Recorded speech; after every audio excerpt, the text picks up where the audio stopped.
Hello, everybody. Welcome to Standard Definition here on Monster Network. I'm your host. This is episode the Enlightened Excited Eddie B. And joining me is the one, the only, boss man himself, Mr. Corey Dirrig. Hello. We're doing a lot of things together now, and it's exciting. Yes.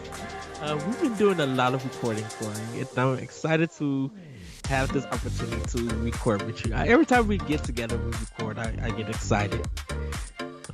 Yeah. So, yeah. But it's, I mean, the week we're recording this, I don't even know when this is going up, but we're kind of finally getting into that rhythm that we originally wanted to get in with Pow Block all those years ago, right? Because we have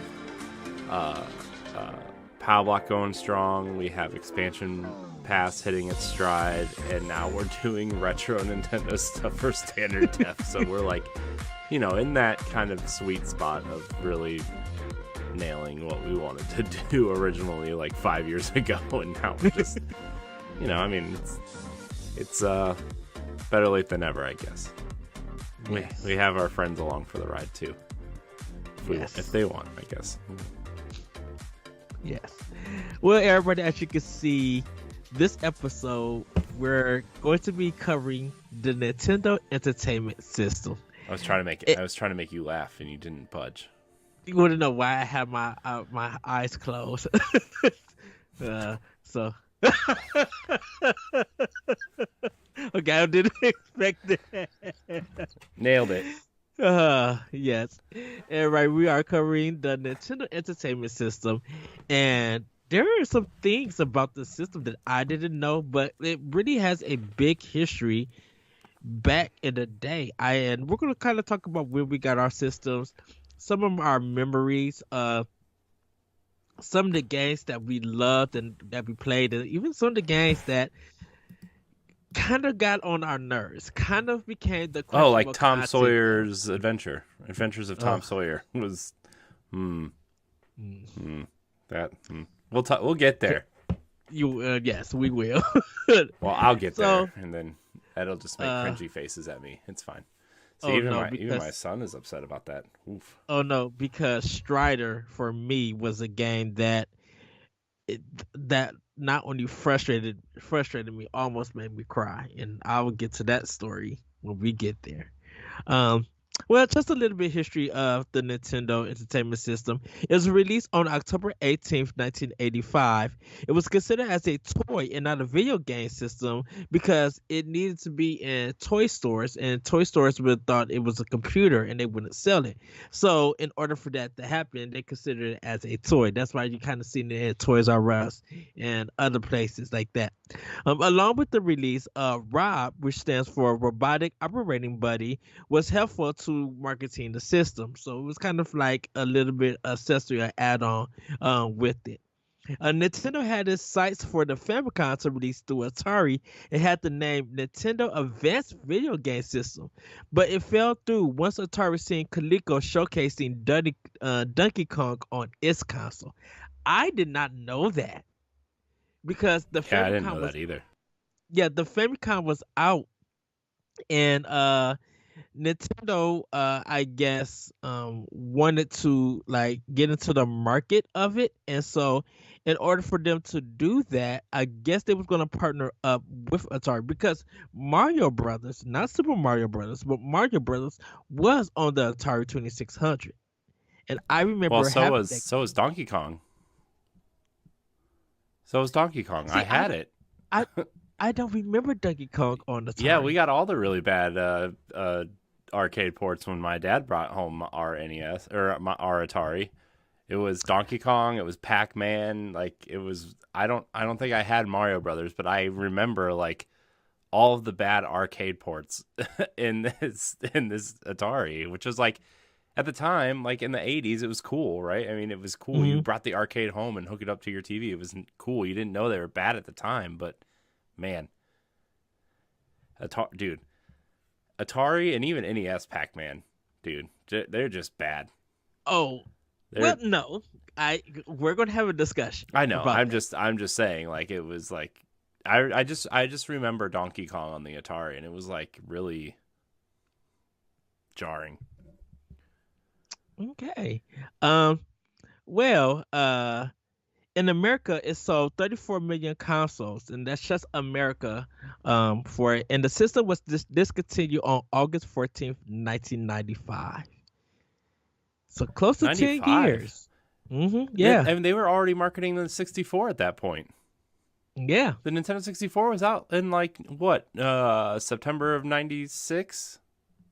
They probably wasn't making no games for it, No, but because Mega Man and Kirby came out in 1996, I think. Didn't hold on.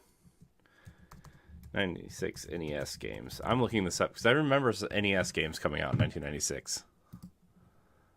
Hold on. I'm looking. Hold on. Hold on, everybody. Let me look some things up. Roy Corey is looking that up. Oh, nope. I lied. The No NES games in 96. the NES came with the original one. There was kind of I think two bundles because there was one that it had the system. It came with two controllers, the Zapper, Super Mario Brothers, and Duck Hunt, That's and the one I have. Rob. Oh, I don't have the Rob one. I have the one without Rob. Yes, I think the first iteration was with Rob. Yeah. And then when they discontinued Rob, they just had those because I had um I had that one too, Corey, where it was just the Nintendo, the controllers, the Zapper, and Super Mario Brothers, and Duck Hunt. I still have the box. I remember the box because the box on the front was advertising the pad for the track not stadium events, the other one, track and field. Track and field, yeah. And yeah, I still have the box. Man, my son is not very happy right now. Yeah. See, my cousin had the original NES before I got mine. I remember getting mine in 1987. Because when I got mine, I had played Contra already. I had played Mario Brothers and Duck Hunt, Kung Fu. I had played a lot of that at my cousin's house. But once I got mine, my first third-party game actually was Pac-Man. And I had Pac-Man on the Atari for it. So I think that there was a difference at that time because the Pac-Man on the NES kind of felt like a little bit close to the arcade game. Now, even though with the Atari one, I had Pac-Man, Miss Pac-Man, and Junior Pac-Man on the Atari, but I had Pac-Man on the NES, and I played that like every day, and with it. Yeah, I remember getting mine. It was like so I had an Atari and then I got my Game Boy first. So that was 1989, right? So I think in probably 1989, right after that, my cousin gave me his NES because he got a Sega Genesis, and so I got all of his games. Yeah, I remember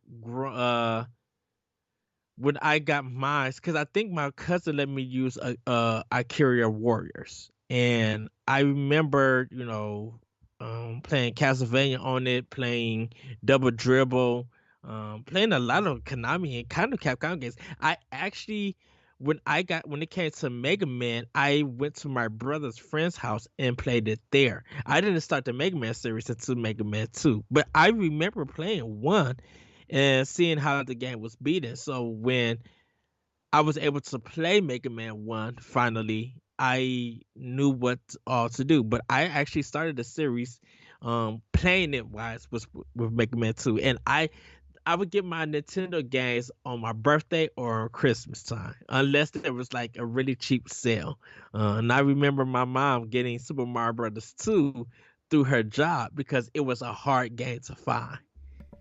Yeah, so I was lucky. I ended up so with my NES when my cousin gave it to me, right?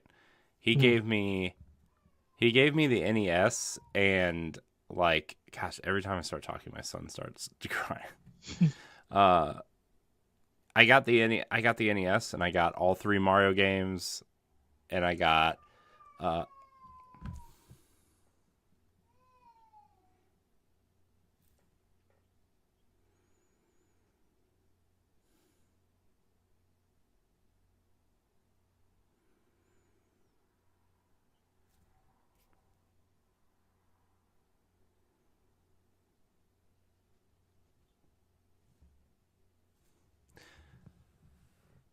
Yeah, I remember when I got my NES, I got all three Mario games.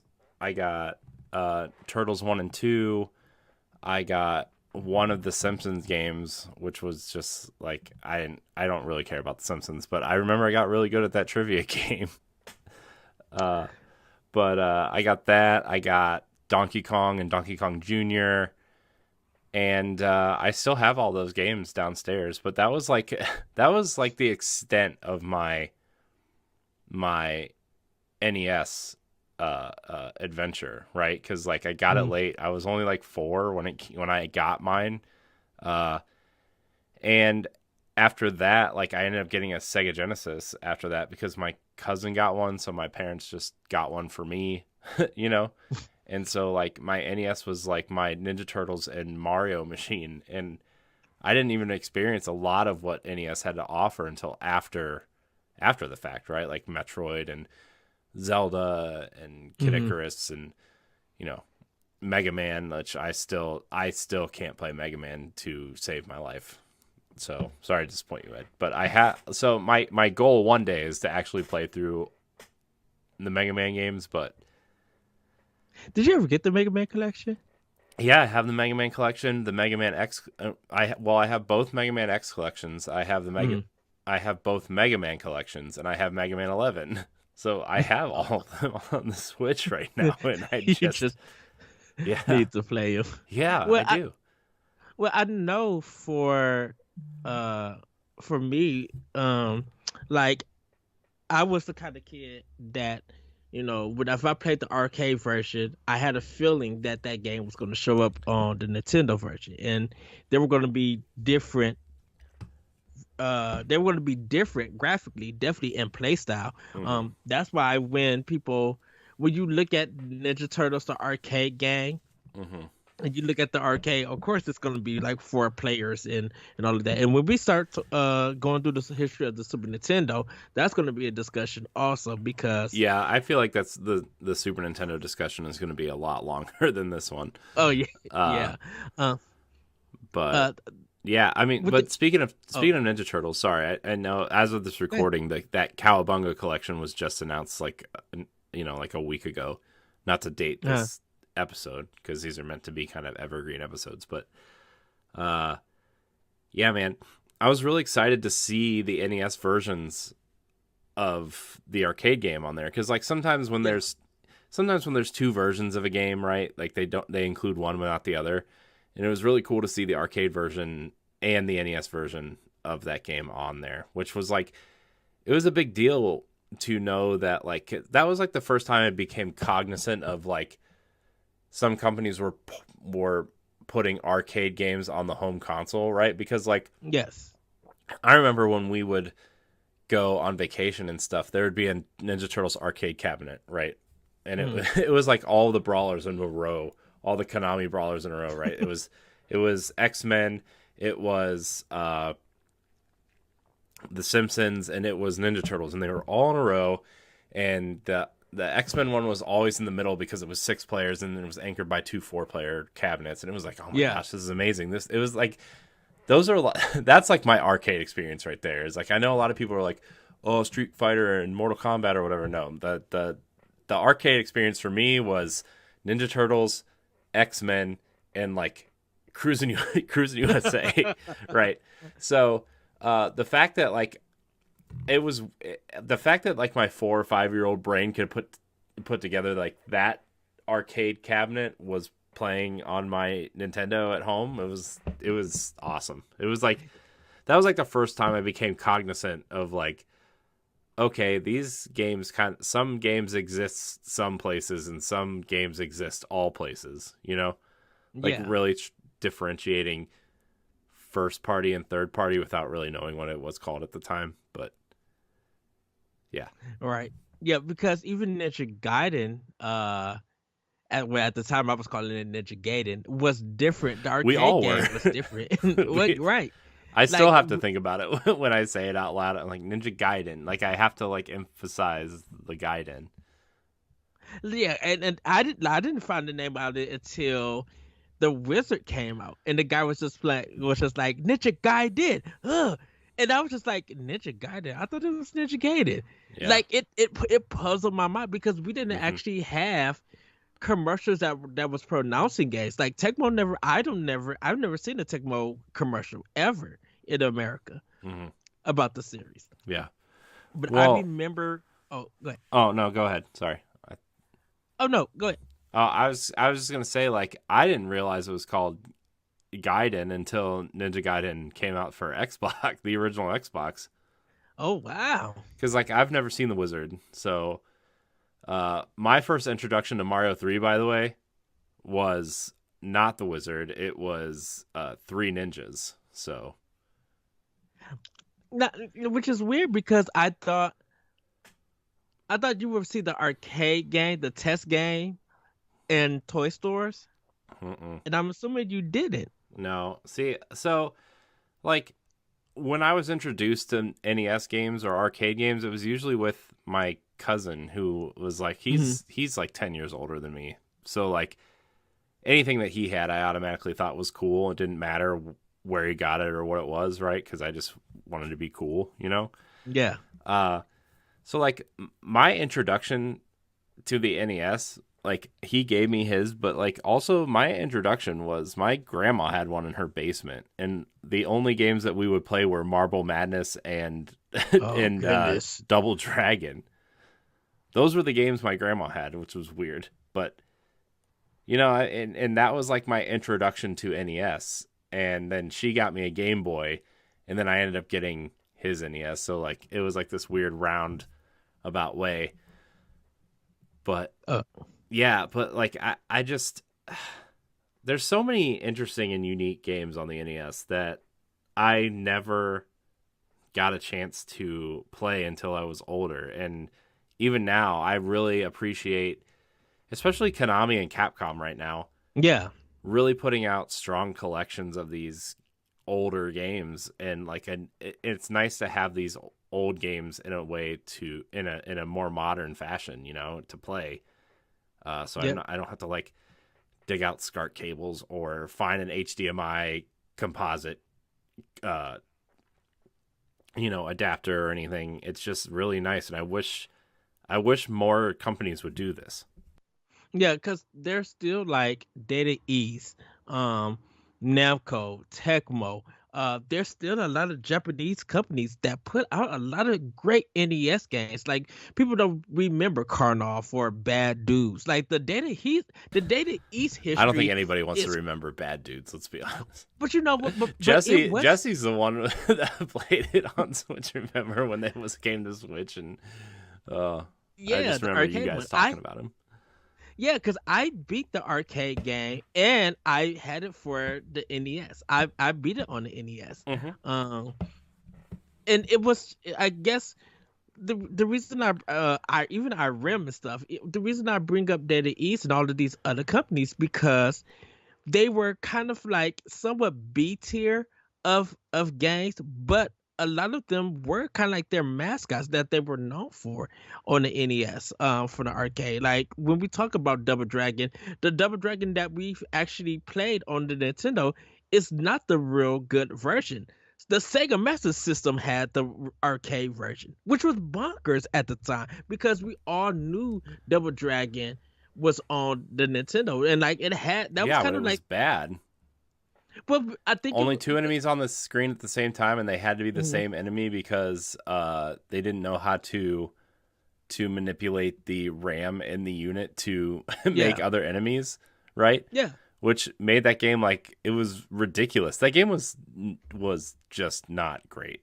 But if you look at it, it was kind of the first role playing game mechanic and that wasn't in a role playing game in a sense. What Like do you we mean? have like so I in just remember order really bad platforming.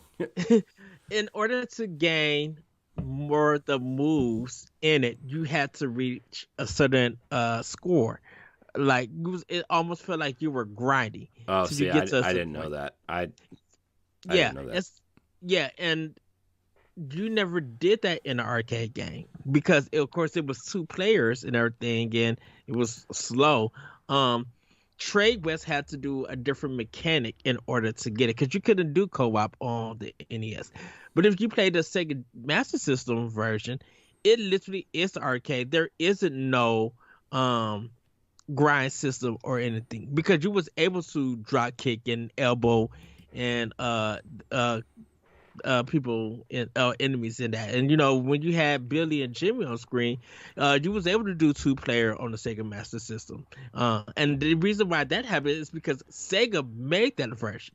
They got the license from, I think, Trade West or whoever held the Double Dragon license, and actually created the game on the Sega Master System.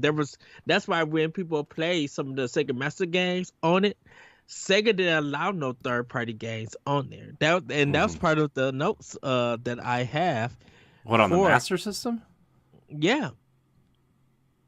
They didn't allow third party games on the Master System? That seems hard to believe. Yep. The 10 NES authentication chip is in every console and every licensed cartridge. If the console chip cannot detect the counterpart chip inside the cartridge, the game does not load. Nintendo portrayed these measures as intended to protect the public against poor quality games and placed a golden seal of approval on all licensed games released for the system. Nintendo was not as restrictive as Sega, which did not permit third-party publishing until the Media Genic in late summer of 1988. Nintendo's intention was to by that reserve. time they're prepping for the Genesis at that point, so Yeah, but then it still carried along even to the Sega Genesis, because when Strider and Forbidden Worlds came out on the Sega Genesis, even Super Ghouls and Ghosts, Sega did all of those versions. Capcom did not do it. Capcom didn't release their first game until Street Fighter 2. And Konami, they started out putting the games out, but that was like real late into the Super Nintendo life. So that's why you got Zombie Ate My Neighbors and Rocket Knight Adventures only on Sega Genesis and Snatcher on Sega CD. It was because Konami took a long time to get onto the Sega Genesis. Like, Sega wasn't letting nobody doing it until, I think, maybe a couple of years or maybe a year after the Sega Genesis came out, or 2 years, because that's when we started seeing like Mortal Kombat and all of those other games. Because I don't know how Sega was able to make that Mickey Mouse game. What, Castle of Illusion? Castle of Illusion, yes. Sega made that. Yeah, I mean, it was probably just a deal by Disney, to be honest. But Capcom had the Disney games, I think, on the NES. Because they had Chip and Dale, DuckTales, Tailspin. Well, I mean, maybe Capcom developed it and Sega published it. Maybe that was the way they got it over here. So then how did Aladdin... This is crawling into Super Nintendo territory, so I'm sorry, everybody. How did Aladdin...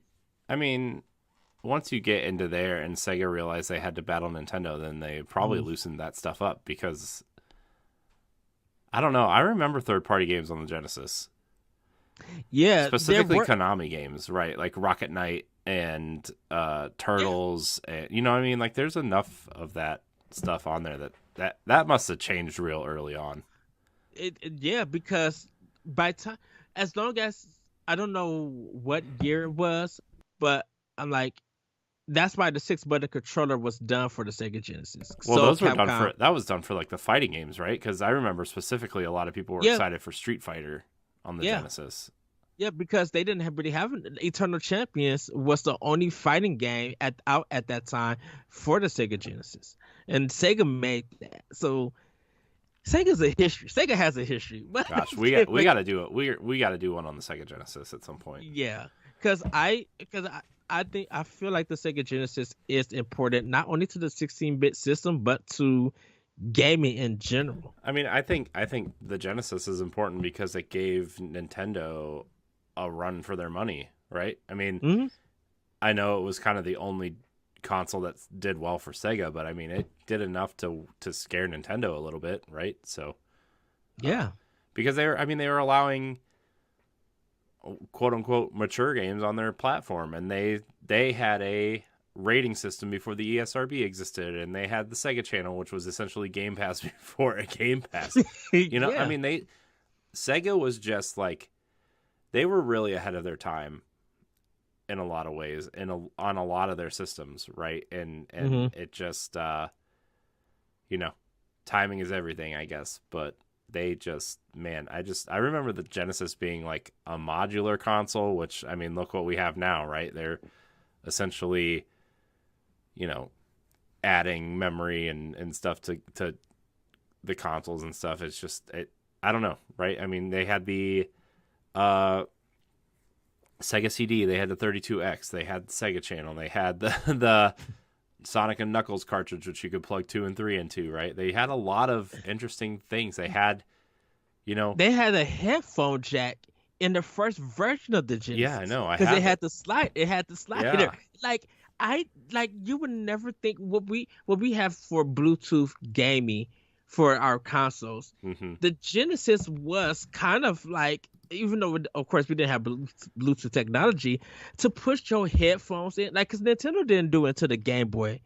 But the Mm-hmm. Genesis had it where you can listen to the music and stuff. Like I used to play Streets of Rage 2 with the headset, because it was just like there was a difference in hearing the music through the TV than hearing it through the system itself. Yeah. So, I So mean, yeah. Anyways, we'll do a whole episode on the Genesis because I could talk a lot about the Sega Genesis. yes, my brother had one, so I have history with that system. Oh, trust me, I have some good history with that. But with the NES, yeah, the 10 NES, we covered it on Power Block.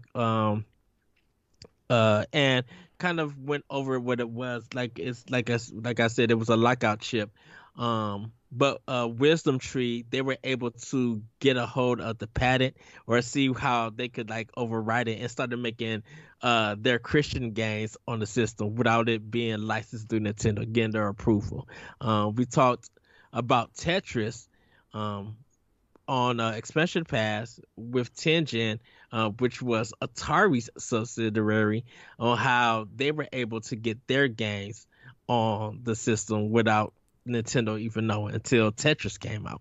Yeah. And that was a very interesting thing. But we remember that when putting the game in and pushing it down and cutting on that power button and seeing that red button. Now, sometimes it would work. Yeah. Other times it would flash. Yeah. And a lot of tricks were you had for some people they put it under their t-shirt and they blew into the cartridge, and or they would be able to put it in and then put it like down, try it to see if it would cut on. If it didn't, they cut it off. And sometimes they would move the cartridge around and then press it down again and then it would work. Yeah. Oh, let me tell you what I had to do for my NES for years until I replaced the pins about 5 or 6 years ago. I had to like put it in like 3/4 of the way and then try to push it down into the NES before the cartridge was all the way in, and that was the only way it would work. Oh wow. I'm surprised it did not break my NES. Like for real, it was. I think about it now and the sounds that thing made as I pushed the Hmm. cartridge down, and oh my gosh, it was like, what was I doing? What was I doing? So I mean, yeah, it's the NES was and then they finally released that top loading one with the dog bone controller, which was essentially a Super Nintendo controller with 2 buttons instead of 6. But I mean, Yeah. man, uh, yeah. But I mean, they made the NES look like a VCR, so it would look like it belonged in the living room, right? That Yeah. was the whole redesign from the Famicom, was so that it Yeah. looked like it belonged in the living room. Yeah, you would put it in, put it down, and then you would close the top Yeah. so the dust wouldn't get in. Uh-huh. But like as kids, we didn't think about that. We were just No. like we could put our games in and just play it Yeah, and I mean, everything. it's a similar thing to what the Wii was later, right? Where Nintendo designed the console so you would know how to use it when you hooked it up, just like a Yeah. VCR, right? People were learning how to use VCRs, and they're like, well, we don't need to change. We want people to apply that logic to our console. So instead of a tape, you put in a cartridge and you put it in. Now, I mean, obviously, you had to press down, right? Instead of the VCRs kind of suck the tape in and Yeah. put it down for you. But it was the same notion, and then it was the same thing as the Wii later, where this controller looks like a remote. I know how to point a remote at a TV, right? And then Yes. so they were doing that way back in the 80s. Yeah. It was the ease of access for it. Now, when we think of the NES, of course we think of a lot of their first party games, and it's Power completely Glove. undeniable. We'll get to the Power Glove. We'll get to accessories, trust me. The Uh, Zapper. but like there are a lot like so I talked about this on Pop like way back when that I didn't know that Miyamoto and his team did the version of Kung Fu for the NES. That was an IRM game that was in the arcade, but Miyamoto and the team did the port for the Nintendo. Did not know that. A lot of their games when they first started out were come in from the black box, and it was considered as the black box collection with this. So Super Mario Brothers was one of them. Kung Fu was another one of them. Metroid and Kid Icarus weren't part of it. They weren't part of the silver collection because when those games started coming out, they were silver. Golf is one of them. They had a ski game, and I cannot think of it. That was one of them. Yeah, I like a lot of their sports ones was part of it, and pinball was part of it. So it was kind of like their like little basic names, like sports games and stuff like there that came out and do it. I think the alley one that we was talking, no, Urban Champions was one of them. Uh, and they had an alley game that was like a shoot 'em game for the Zapper. Yeah. With it. Yeah. Uh, So when I think of the NES, I guess in terms of in terms of games, like man, I mean I think of Super Mario and I think of Ninja Turtles, obviously, but I also think of like the hours I spent playing Tetris, you know, mm-hmm. or the hours I spent playing Marble Madness. Marble Madness, dude, was the game, right? It was so hard for me to play that game. I mean, Marble Madness was like the game I always look forward to playing when I went over to my grandma's house because my parents wouldn't buy it for me, right? So, which whatever. As an adult and a parent, I understand, certain things better. But at the time, it was like, man, I want Marble Madness really bad. And I remember Duck Hunt playing with the gun. I thought, I sat there and like I couldn't understand how this gun was working on the TV, right? Yeah. I just didn't understand. I think of a lot of games that I never played. I think of a lot of iconic characters that are still around today, making their first appearance there, right? Yeah. I mean, obviously Mario and Luigi and Link and Zelda and Samus, but also like you think of Mega Man, you think of Pit from Kid Icarus, you think of I don't know, even Pac-Man to an extent, even though like Pac-Man, the NES version of Pac-Man wasn't very good, right? But I don't know, you just think of all these iconic characters that are still around, Donkey Kong, and they survived so long, and I think that says a lot to I think that says a lot to how Nintendo designs games. I think that says a lot to creating an interesting world and interesting characters on a platform that revolutionized the home market after the crash in the 80s, right? I mean, that's a big part of it too, right? Like everybody kind of points at the NES as the starting point of console gaming. Like, no, I mean, Atari and ColecoVision and the Magnavox Odyssey were all home consoles before that. And there were so many people making games for these consoles that it's just like, I mean, they did a whole documentary on the ET cartridge for. I still want to see that one. I mean, and that landfill ended up being a lot more than just ET, right? It was like a ton of Atari garbage, but I mean, the myth of the ET cartridge and how ET killed the console gaming market, right? Right. And so a lot of people just kind of point at Nintendo being the starting point, and look at what they did in a dead market with interesting games that taught you how to play the games or didn't teach you, right? I mean, you look how vastly different look how vastly different Zelda is from Super Mario Brothers, right? Yeah.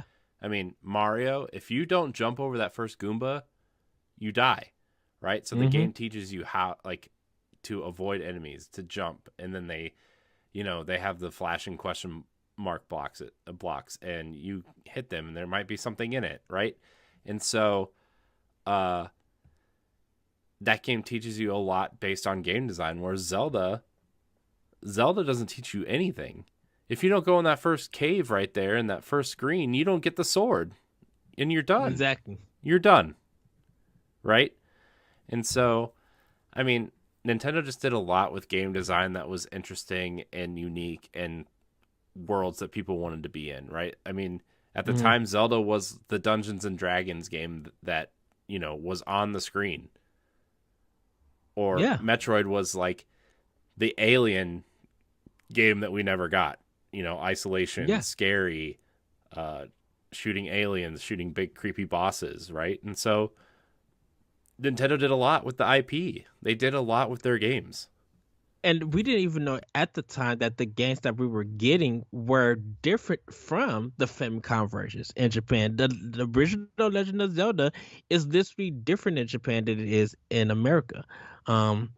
Super Mario Brothers 2, okay, we keep going back there, and everybody knows that now it's Doki Doki Panic, but we didn't, as kids, we didn't know. If you was looking at we didn't get it until Super Nintendo as the Lost Levels. Right, and when Nintendo Power came out, and we was seeing it, like when they did Super Mario Brothers 2, they did like a claymation of it, and they spoke nothing of Doki Doki Panic. Japan didn't want us knowing any of that. Yeah. Or I mean, look at Metroid. It is a totally different game over there because it was based on the Famicom disk system. Yeah. Which was like super revolutionary and changed a lot of the way that game works, but we didn't get that version here, right? Because we didn't get the Famicom disk system. Right, because the thing about it is you were able to save games on the Famicom disk system. We didn't get it. We got Metroid, but it came with a password. And same thing with Kid Icarus. That it was a vertical. What people don't know about Kid Icarus, it was a vertical game. It wasn't horizontal until you got to the second portion of that first level. Everything continued to be vertical, and when it really changed, like it's kind of almost in a way 3 games in itself: a vertical jumper, a Metroid style adventure when they get to the second level, and then the last level turns into a 2D shoot 'em up. Like who was creating anything like that? I still believe, and then maybe just me, I've never seen anything like that done to this very day. No, and Ice Climbers, that is what it is. But a lot of people don't. I never played Ice Climbers on the NES.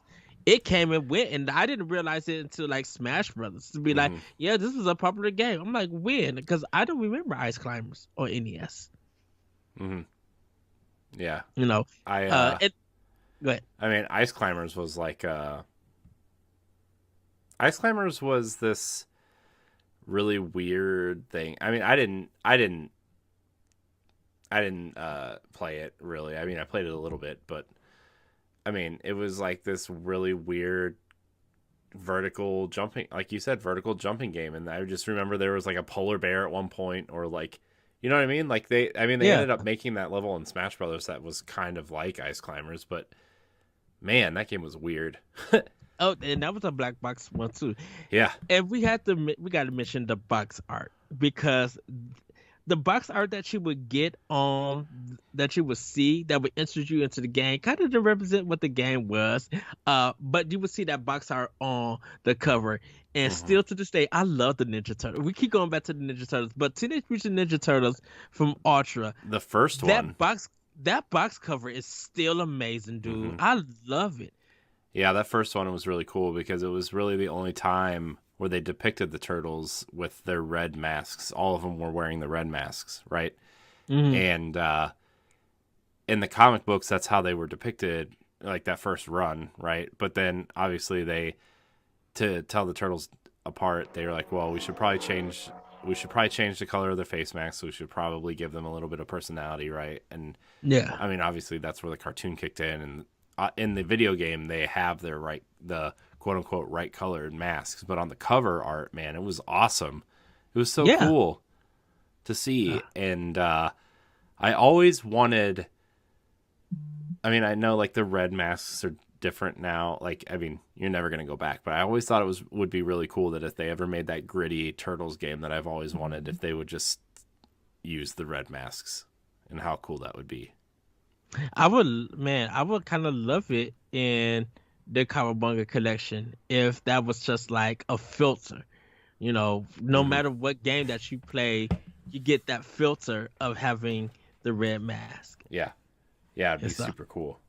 So, Um, and of course, everybody, we got the Mario Brothers 3 with that big yellow on it I with mean, it was Mario on just the this big records. yellow box with Mario on it. It's like, here you go. If you don't see Uh, us, then sorry, we're right. yellow. Uh, Tech. I love the Ninja Gaiden box with Tecmo. Of course, when you look at Mega Man, and you see that box art, it's completely well. Actually, the Mega Man 1 and Mega Man 2 had a Mega Man with a gun. It didn't come out to Mega Man 3 when they actually was able to have that box art for that game. But Hmm. Mega Man 1 and Mega Man 2 had that weird kind of look to it for the box art because American artists they couldn't depict at when Mega Man first came out, they didn't know who he was.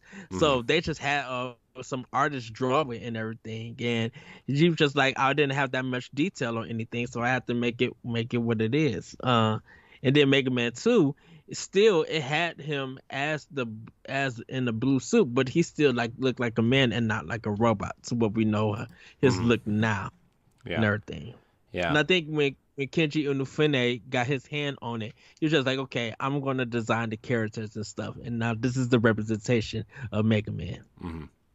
You know? Yeah, Mega Man's a weird one too because like in Japan he was called Rockman, right? Because they were Yes. going for the rock and roll thing, Hmm. and obviously his sister's name is Roll.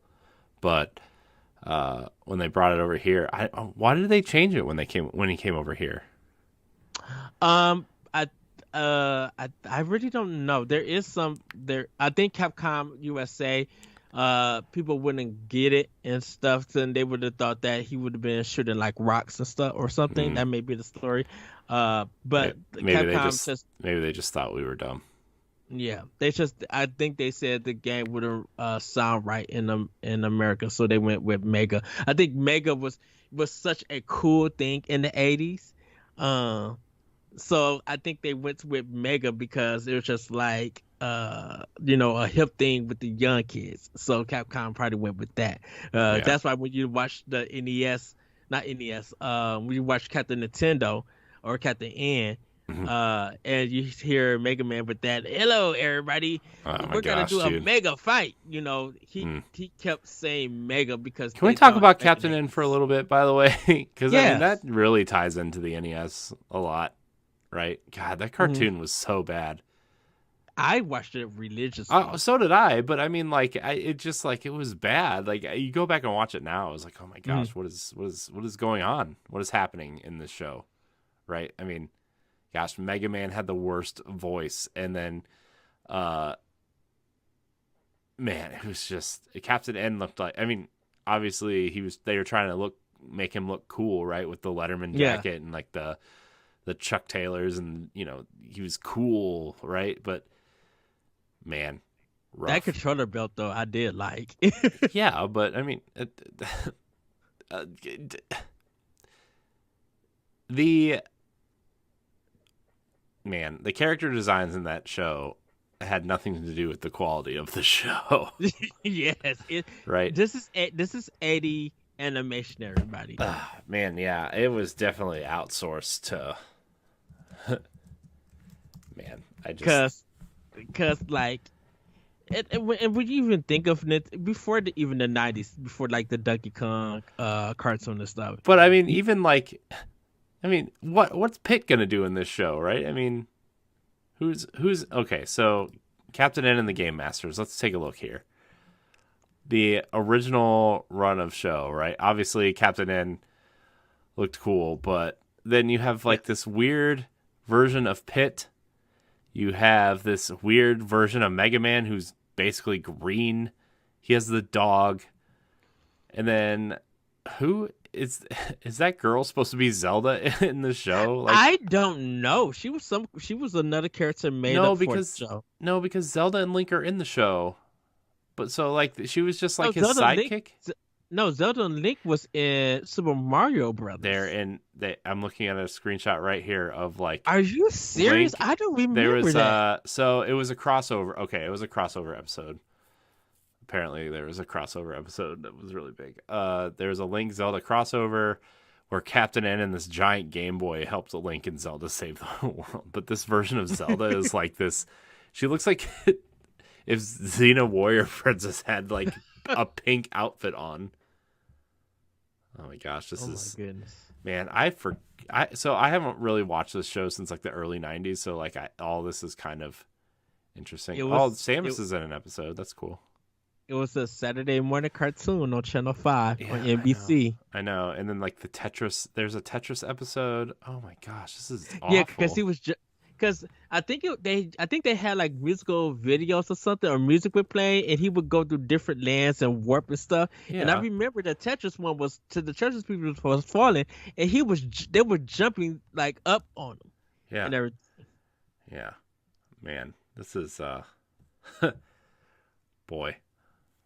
Anyways, man, Captain N is just what a treasure of a show. When is Nintendo going to release all of the terrible TV shows into one package?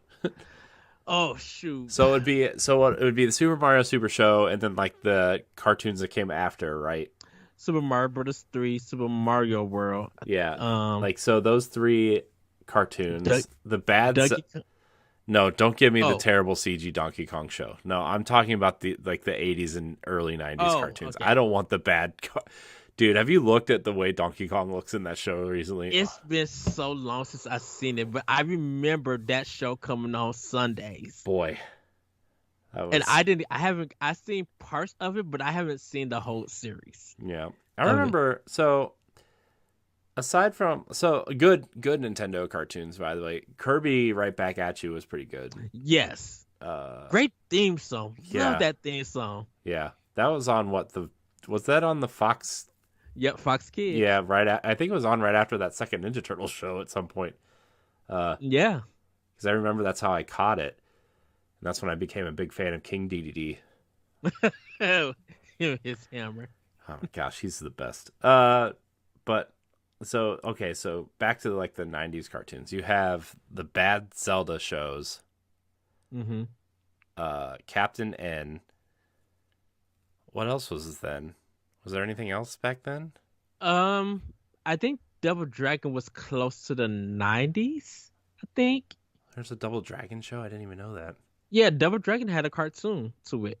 We know Mortal Kombat was in the 90s because that was on USA. Yeah. Network. And Street Fighter had a cartoon. Yeah. So this game is this cartoon isn't on a Nintendo console, but it was done by Capcom as an arcade game, Cadillac and Dinosaurs. That was on it. Was a video game, but it's based off a comic, and Capcom did the video game and they did a cartoon for it.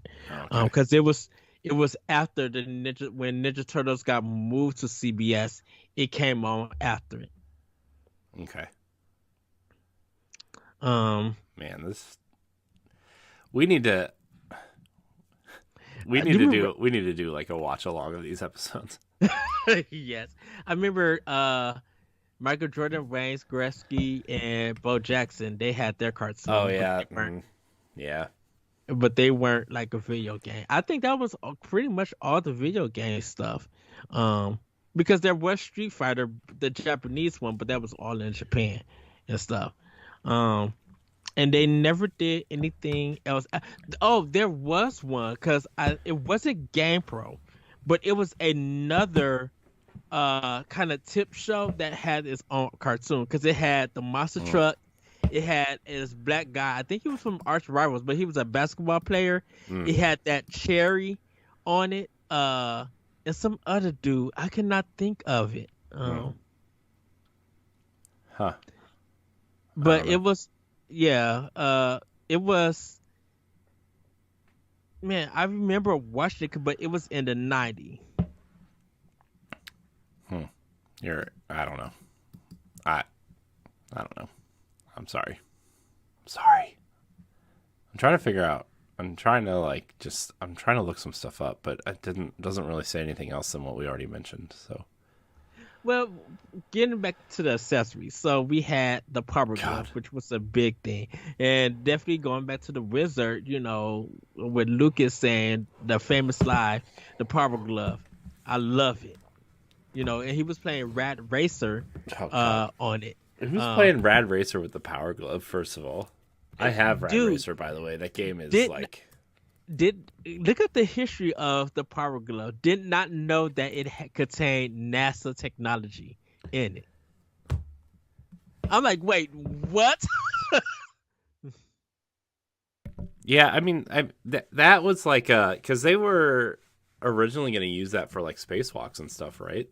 That Yeah. technology, and then Nintendo was like, well, let's make games out of it, and not very well. Man, the Power Glove is cool though. I always wanted one, and I never had one. I never had that. I never had a Rob. I always thought those two things would be really cool in like a office type setting. But I remember my friend he had the power pad um for us uh to track and play field, track and field. Yeah. yeah. I Video have the Zapper, which is like the only accessory I have for that. And then obviously I have two controllers, but the Zapper was like that was really the only thing I had. So uh, so video power was the TV show. But video power, huh? yeah, cuz it came on channel 50 which was known before it was known for UPN Yeah. Okay. with it. Interesting. Man, Interesting. and Nick Arcade. I love Nick Arcade. Nick Arcade. All But right. oh yeah, but you know, of course we mentioned Rob at that time. And then of course we had like the Game Genie, which Oh was my a gosh, Game big Genie. deal.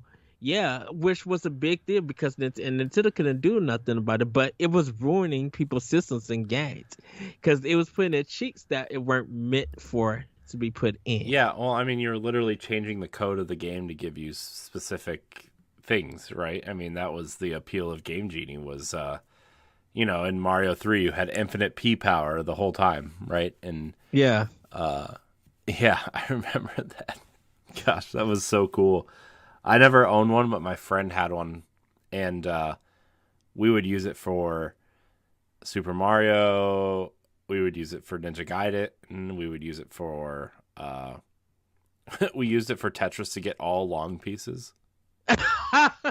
That was one of the codes, and like we ended up seeing the rocket ship take off at the end, Uh-huh. which like probably should have told us something about communist Russia back then about their game ending with a rocket boost. Like I don't know, it's kind of scary to think about now, especially now. But Oh wow. yeah, I don't know. Shouldn't probably really be laughing about that either. So sorry, everybody. But yeah. Yeah. So, Man, Tetris though, man. It was so boring.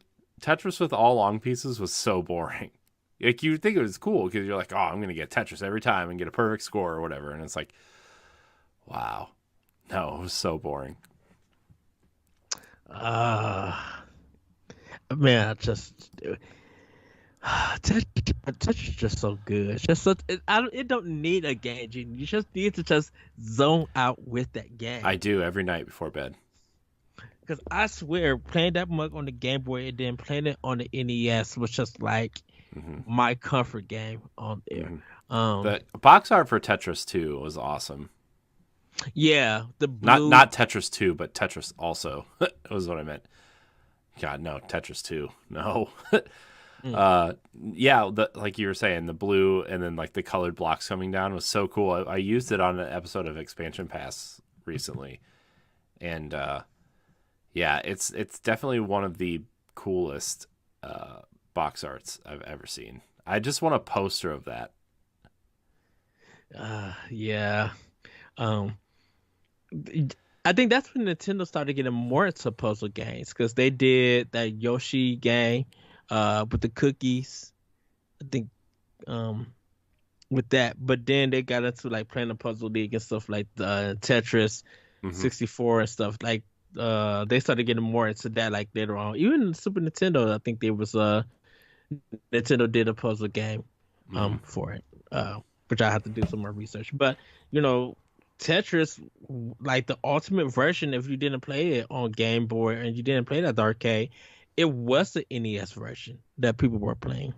And so Yeah. now we gotta talk about some of the bad games. Oh gosh. uh, Are so we going to talk about the good games eventually, like our favorite games on the NES? that's gonna be our last portion Okay. of it. I Yeah, I mean, okay. Gosh. Can I yes. can I go first?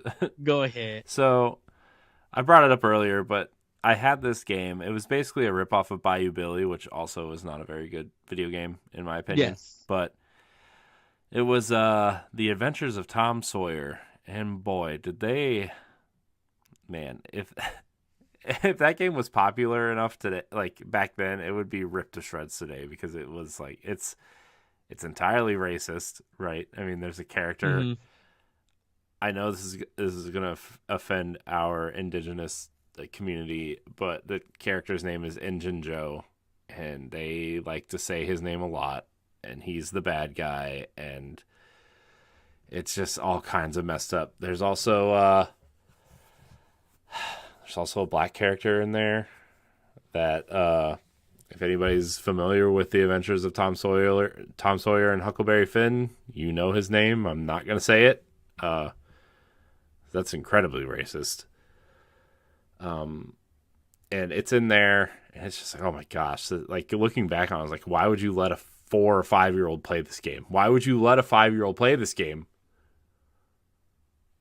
So Uh, anyway, like the whole premise of the game was you're floating down this river on a raft to try to escape from Injun Joe and free uh, the the black character from slavery is like the entire premise of the game, and it's real bad.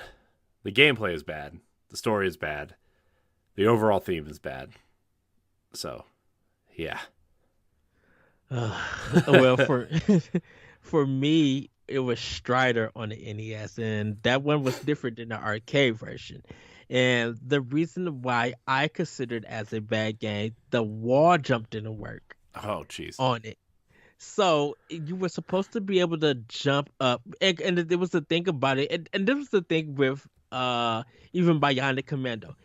With a lot of NES games, if you did not look at the instruction manual, you would not know what to do.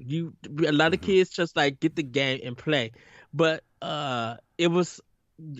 it had this kind of Metroid vibe to it, this adventure game, but at parts of it, you to get up or some places you had to like wall jump, where hmm there was no indication for you to wall jump up or anything. And I remember trying for hours trying to get up the certain section, and I got literally frustrated and almost was about to cry and cut the game off and said that I would never play Strider ever again.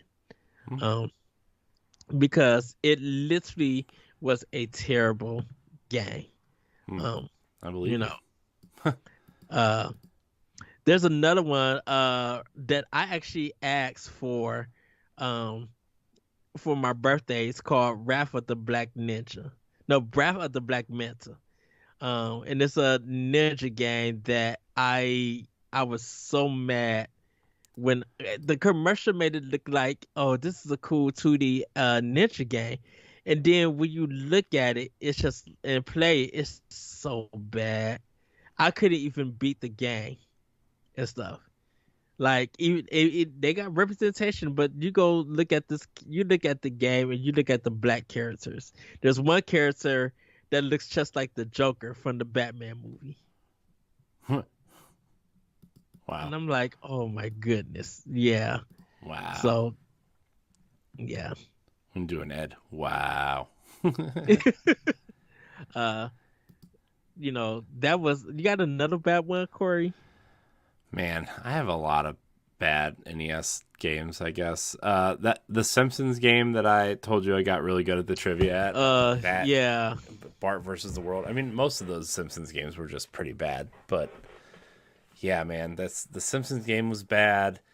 The first Ninja Turtles game is not very good. Like,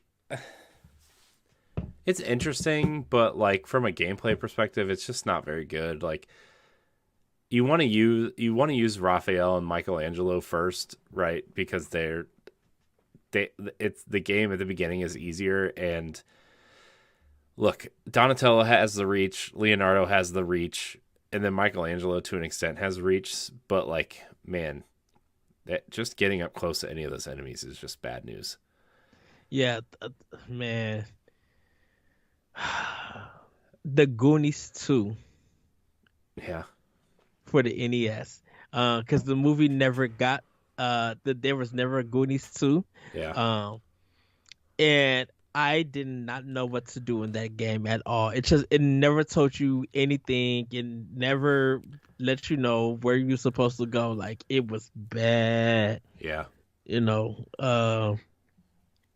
I was just like, and RoboCop by Ocean was bad too. Yeah.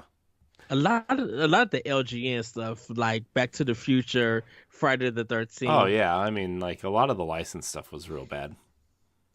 Uh, A Nightmare on Elm Street wasn't bad, but it was just challenging. It was kind of weird. Great music though. I do enjoy the music for that. What was the Uh, what was the game? What was the bad game that fooled everyone that had the amazing box art? I forget something towers something. Deadly Towers. No, maybe I totally no. Gosh, I wish I could remember the game. I don't remember. It Uh, had a night on it, and you was going like, no. Hold on. I don't remember. Keep going. I'm gonna look it up. yeah, because I think that. So if it was Deadly Towers, I think that was the name of it. You was like this knight who would now for people who are into Souls games. To me personally, this is the originator of it because you had to literally you only got one life and you had to go up to I think it's like 50 some levels or something and you're in this tower and if you died you had to there was no like continuous or anything. You had to start all the way over from the beginning and it was simply hard. There was no way to gain health back. If it was you weren't getting that much. It was a challenging game Hmm. on the NES. Um, but I remember like that one. Um, Yo Noi was one of it. Was like a really challenging game. It was Yo and for people we talked about Yo Noi because it was like the mascot for Domino's back in the 80s. And Capcom made a game of it. Like there was a way to tell a good Capcom game and a bad Capcom game. Like Street Fighter 2010 was a terrible game. Well, yeah. I mean, the first Street Fighter game is awful. Yeah. Uh, Uh Fax Xanadu was the game I was thinking about. ooh. Has a really cool box art, but it like it sucks. I've never played it. I heard people hate it. I heard people don't like that game. Yeah. Um, there But were some. Oh, go ahead. I was gonna say, like, you talk about box art though, like iconic box art, like the all of Konami's games were awesome, right? They had that Mhm. silver kind of wrap with the box art kind of centered in the middle, right? I just remember the Castlevania box art and Yeah. just how cool it was, right? Like, because it had like the green, what was it, like a yellow, neon yellow or green font with the red behind it, and then you just saw, uh, what's his face with the whip in front of the castle and Dracula's face in the background. Like, it was awesome. I just remember that box art being really cool. So, Yeah. Gradius had some good box art. Um, let's see. River City Ransom. No, that looks like cheap. River City Ransom looked like a cheap movie oh god, poster.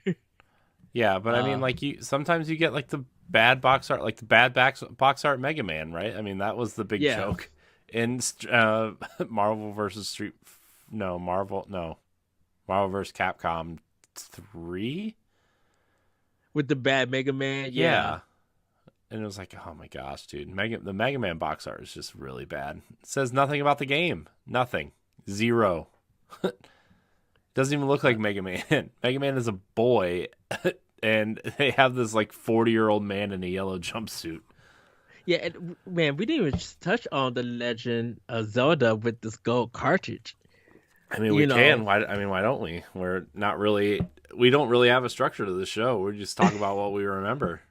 well, it was because you would think that Nintendo games would come in just that dark gray cover, and Hmm. to get this gold cartridge, it was something different. Like Well, for remember even the the box. material looked different. I mean, even the box had the cutout in the corner because I mean, the first run of Zelda cartridges was gold, right? Yeah, They did eventually release a gray cartridge one, but like they had a little cutout in the top to show you that it was a gold cartridge, yeah, which was cool. It was really neat. yeah. I remember getting The Legend of Zelda, beating it. Um, but I more think about Legend of Zelda 2 when I got it because I was at a furniture store, like a community furniture store in another city that my mom would go to, and Hmm. they had a cart full of Nintendo games. And the thing about it is, I had a choice of getting Dr. Jekyll or Mr. Hyde or The Oh, Legend of gross. Zelda 2. So I got Legend of Zelda 2, and man, I was so happy to get that home and was getting my tail beat in that game. My mom, she let me play it like for an hour, then I had to go to bed because of school, Yeah. you know. Wow. Uh, I remember Donkey Kong 3, uh, where you were like a hunter or some kind of person, and you had to get Donkey Kong up into the honey thing, and stuff. City Connection was one, by Jalico, and I think if people look at it, it was kind of a very anime, um, s- box art. Like if you take a look at it, it was kind of weird. Rob had Wrecking Crew. Um, and man, like there's just yeah. Yeah. Wow. I remember Rygar too. I actually beat Rygar and Bionic Commando without the instruction guide. I beat those games in one sitting, and that was hard. It took me a long time to beat those games. I didn't beat them till like 1992 when I moved in the current house that I'm in now. Wow. Wow. Yes. So Uh Excite Bike, oh. oh, Excite Bike. Yeah, I I just remember like Excite Bike was like my cousin always tried to convince me that Enduro Racer was better. Oh wow. I was like, are you Uh, sure? I don't. Are you sure? did you play pro wrestling? No, no. Okay, Um, although I will. So with NES Online, with the Switch now, that's what I'm looking at. I think that there's a lot of I think there's a lot of things that I would like to try eventually that I never have, especially now that I have the NES controllers for it. I still want the Super Nintendo and this 64 one, but we'll get there when I get there. If they ever put them back out, let's be honest. But yeah, I don't know. I feel like the best way right now is like Switch Online and the collections that these third-party companies are putting out are kind of the ideal ways to start playing these games and really kind of figuring them out. So Yeah, playing Tecmo Bowl. I feel like I would get my tail Tecmo kicked. Bowl. Yeah. I would get my tail kicked from Tecmo Bowl playing against you. I think because you're so knowledgeable about football. Dude, it has All nothing to do with that. You're the Raiders and you're Bo Jackson and you do the zigzag run. Let's be honest here. Let's be honest. Nobody, if you are the Raiders, you are not getting past Bo Jackson. You toss the ball and you run a zigzag and you win. It's so weird. I don't know, and it may just been my household. Tecmo Bowl was the football game on Nintendo, and Joe Montana was the football game for Sega Genesis. It was, and I had Joe Montana. I had like 3 versions of it. It was awesome. You know what? I didn't like to. Joe Montana.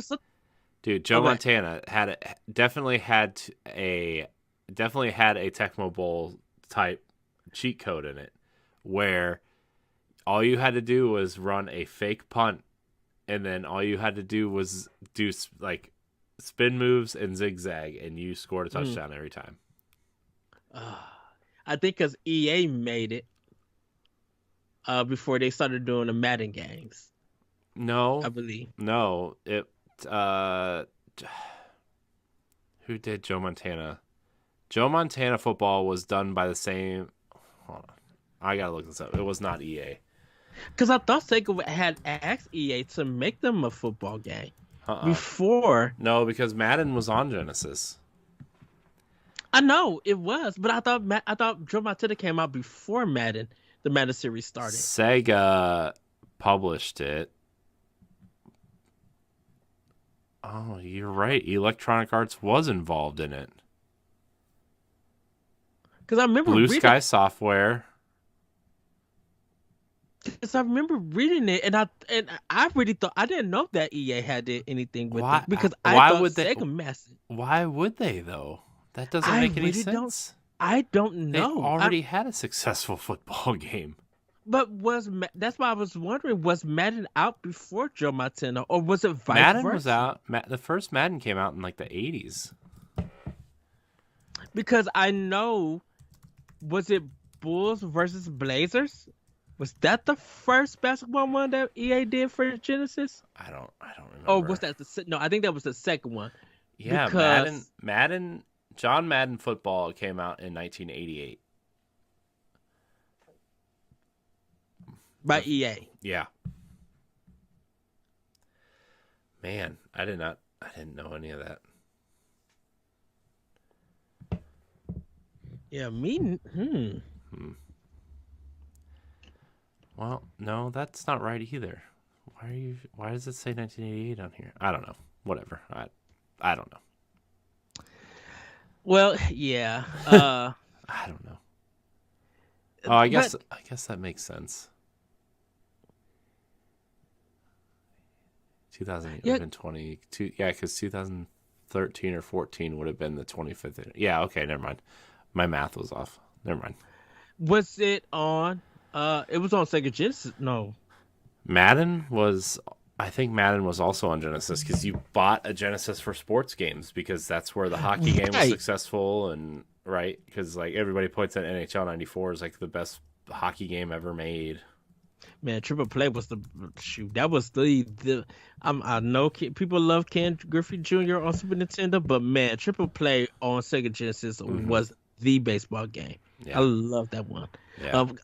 RBI, I think it's RBI baseball or bases loaded. It's one of the baseball games that they actually let you be able to fight in before they took it out. It wasn't RBI baseball because I had RBI baseball for Game Gear. Mm-hmm. Man, Game Gear. Whatever.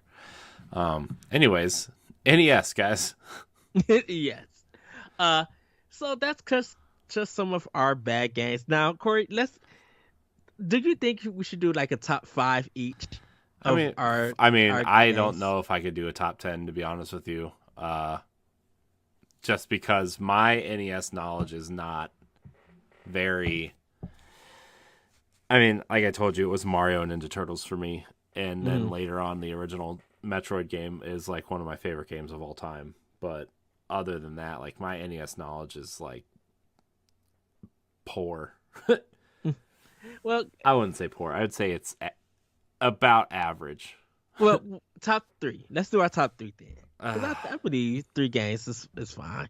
yeah. What would be your top three? All right. So should I just name them all at once? Yeah. My top three would be, and this doesn't go for quality. This just goes with how much I really like the games. Obviously, my top three would be probably Ninja Turtles 2, the arcade game.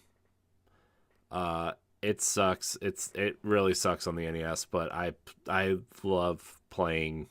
Right. I mean, it was just like the first time you brought home an arcade game to you. I mean, it's probably the same. It's probably the same way that people felt about bringing Street Fighter home to their Super Nintendos for the first time. Right, is how I felt with Ninja Turtles. It was like, oh my gosh, this is basically the arcade game on my Nintendo. But it didn't run very well. Right. It there's no extra credits, so like the game wasn't really balanced for home play. It was balanced for arcade play. So like I don't know anybody who actually beat that game. Kind of like the first one, but I really loved it. And then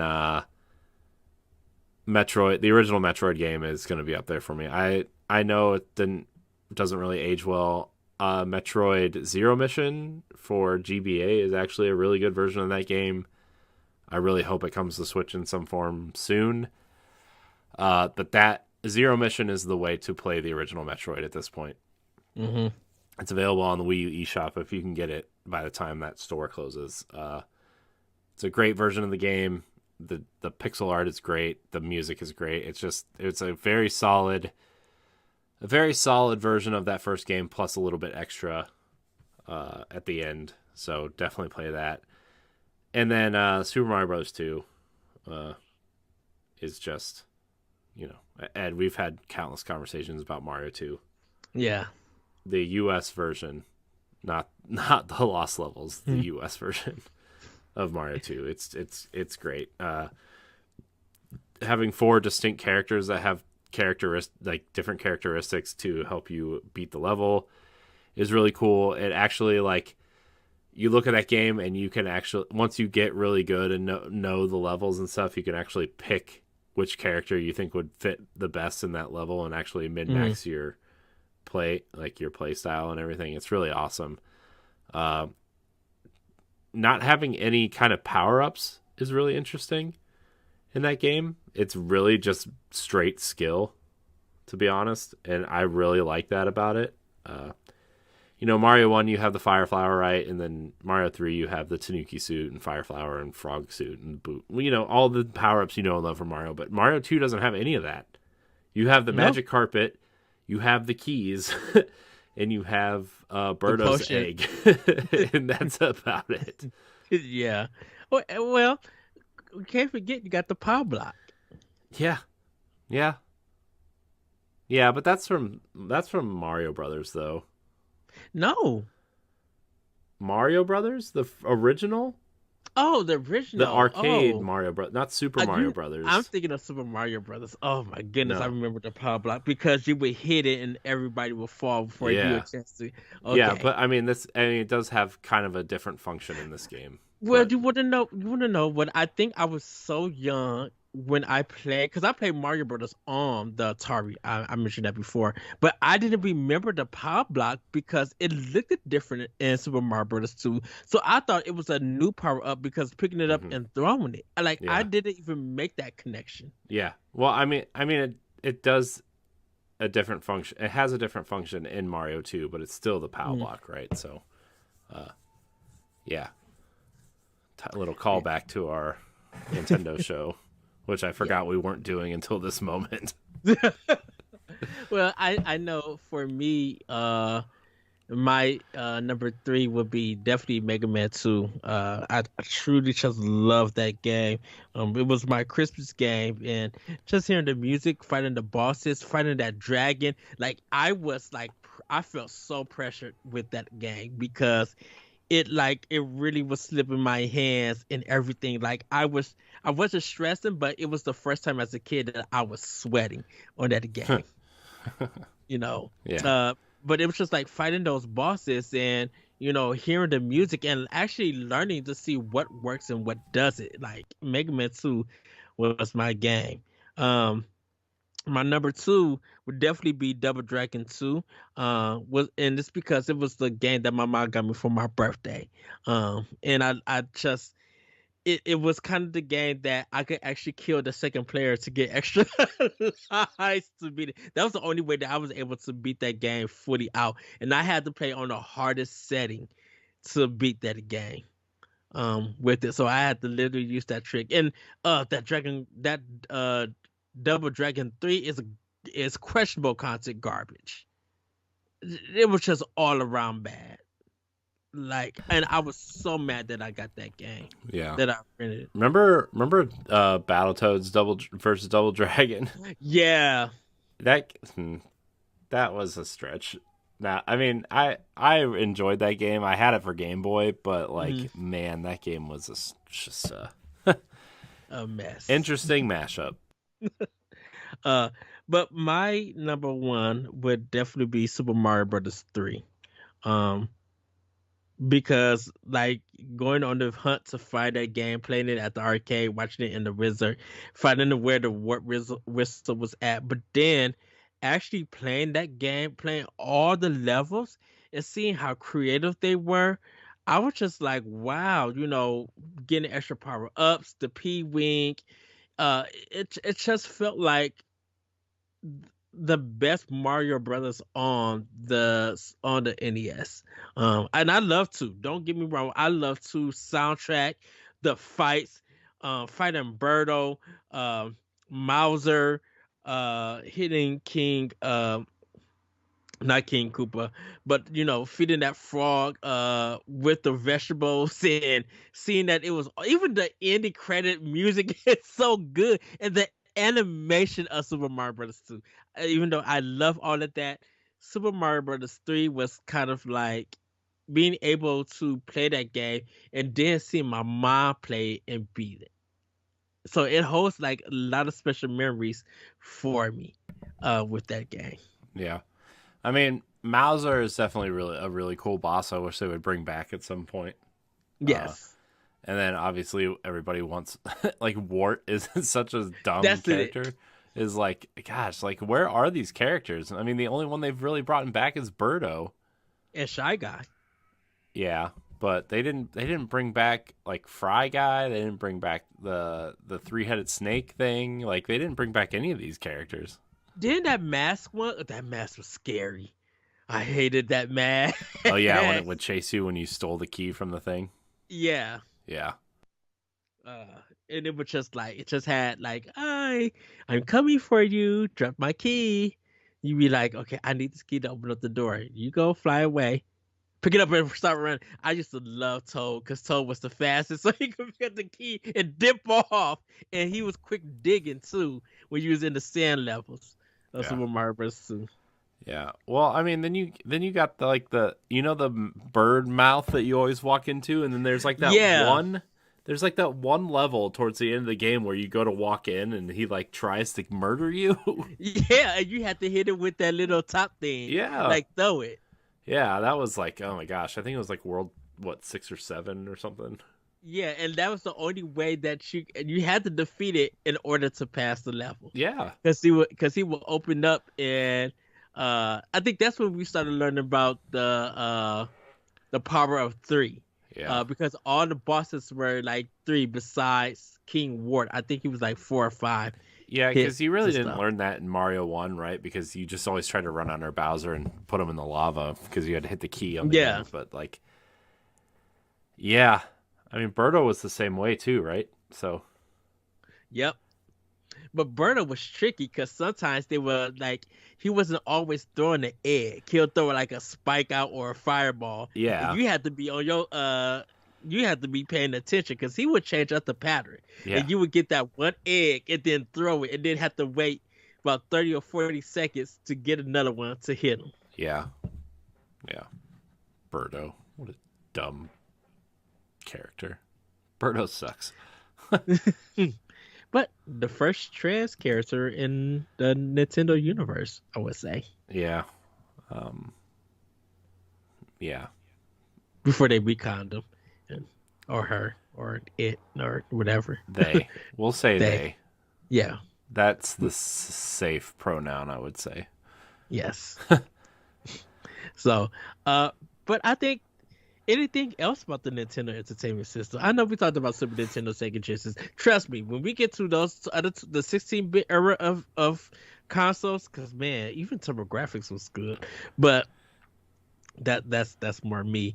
The Sega Genesis and Super Nintendo, just that era, and of course it was like the thing for console wars, but those both of those systems had some amazing titles, like Yeah. literally some exceptional games. Still to this day, still to this day, I think Sonic 2 and Wow, Ed, sorry you about all that, right? everybody. You dying over there? Yeah. Ooh. Can't be doing that. Mm-mm. I think Super Mario World and Sonic 2 are some of the best platformers for each system. Yes, I love Yoshi's Island on on Super Nintendo, but Super Mario World and Sonic 2 on Sega. Super Mario World on Super Nintendo, Sega, and Sonic 2, just the music and the level design on Sega Genesis. That casino level, I still love it. Yeah. So, Well, but that was going to, I guess that's going to be it. Did you have anything else to add, Corey? no, I mean the NES had a lot of good times with the NES, but I mean most of it was obviously just like Mario and Ninja Turtles, and then like I just remember. So there's like three very specific things I remember about playing the NES, right? Like I remember sitting behind my parents' couch with a small CRT with like a little tiny like two shelf entertainment system Mm-hmm. with my Genesis and my NES hooked up to it, and that was like all I did. Like I don't know, man. Video games were just like that was all I wanted to do ever. Uh, and then playing Marble Madness and Double Dragon in my grandma's basement with my cousin, and then just really kind of going back and playing NES games afterwards, and just playing when I didn't play, and that's Mm-hmm. the NES is always going to be iconic. Yes. That controller is iconic. The box is iconic, even though it's kind of boring looking. But like, I mean, it's iconic. Nintendo.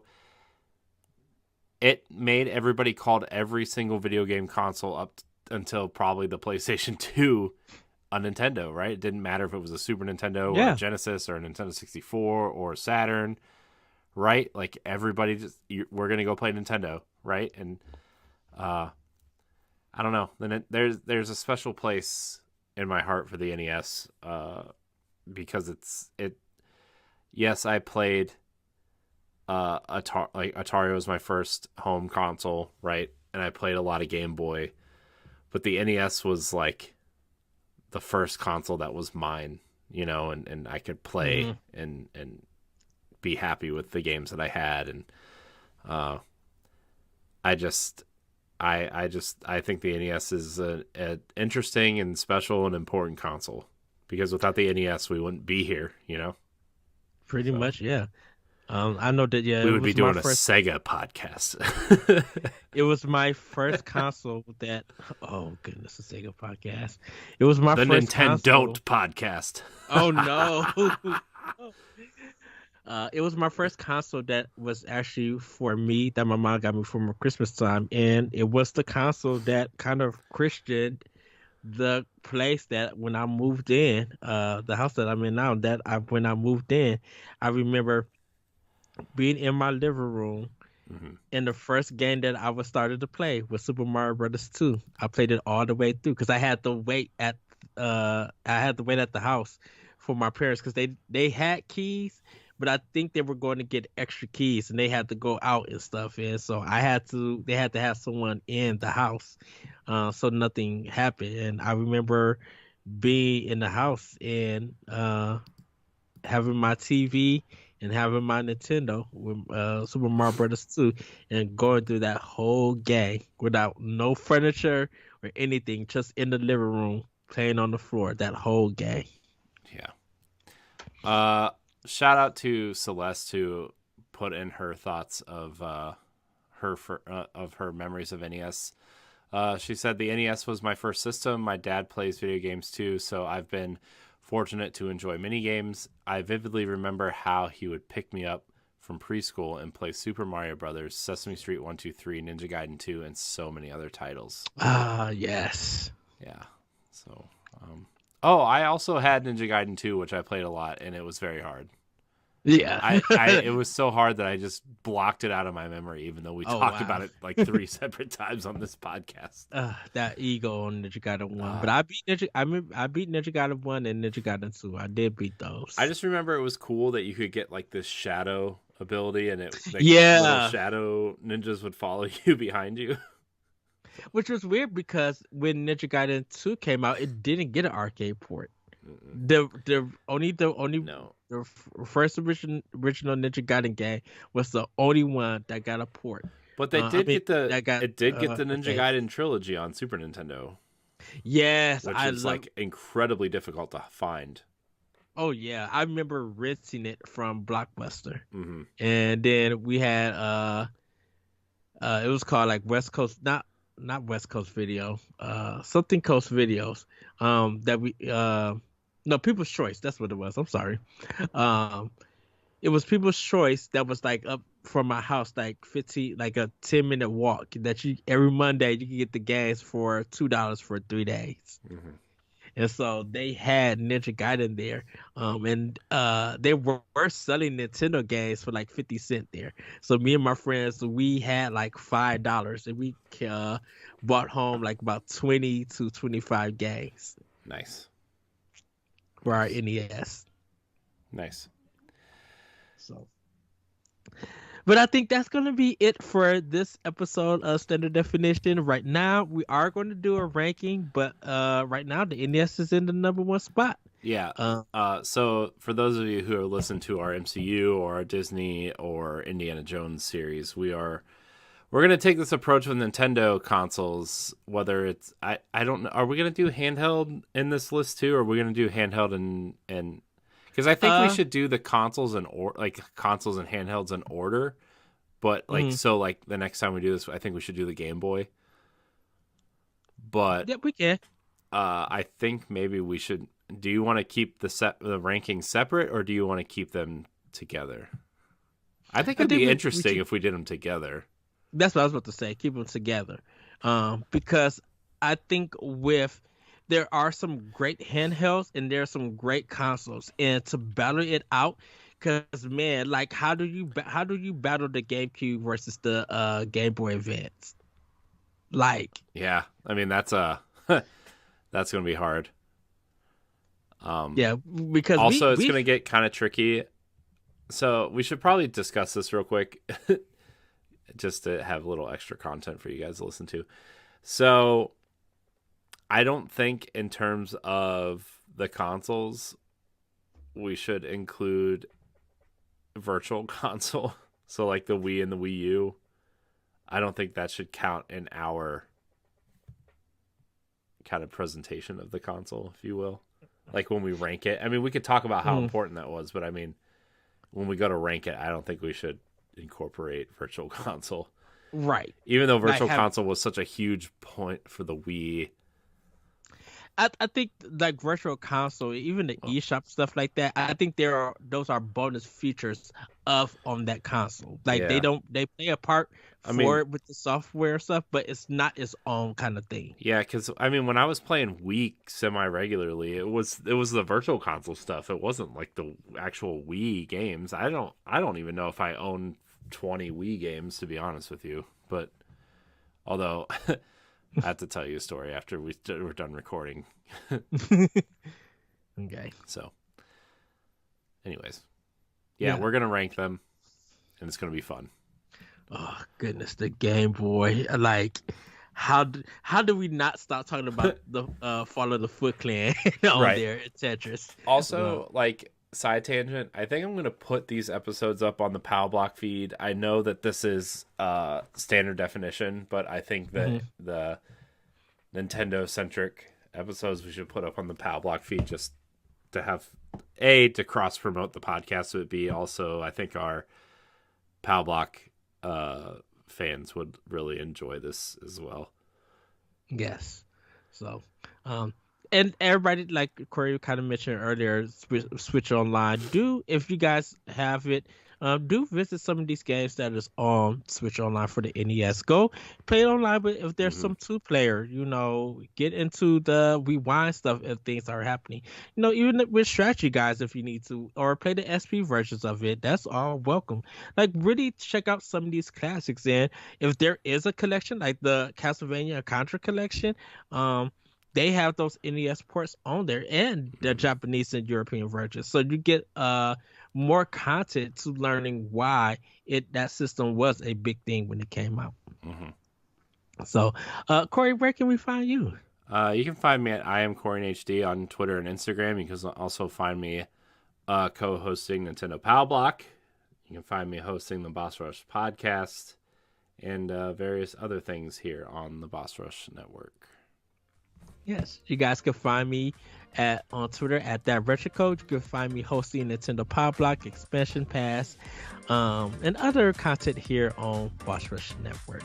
With that, everybody, come join us on the Discord. Let us know your memories of the NES, or if you didn't have one and are planning on through some more Switch Online or other ways, I should say.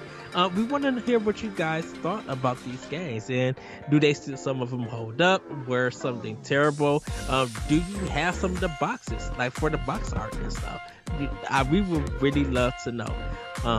So with that, everybody, have a great week, have a great weekend, and we will see you next time on Study the Definition to talking about the Nintendo Game Boy.